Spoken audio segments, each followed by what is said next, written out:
कोल्हापुरातील पंचगंगा नदीवरचा पहिला बंधारा पाण्याखाली गेलाय। यंदाच्या पावसाळ्यात पहिला बंधारा पाण्याखाली गेलाय। शिंगणापुरातून प्रयाग चिखलीकडे जाणारी वाहतूक त्यामुळे बंद झालेली आहे।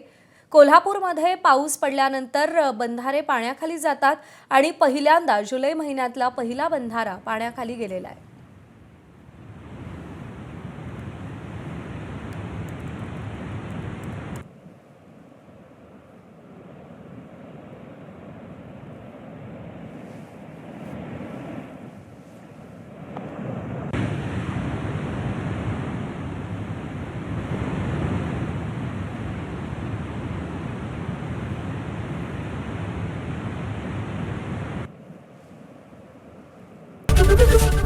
एबीपी माझा, उघडा डोळे बघा नीट।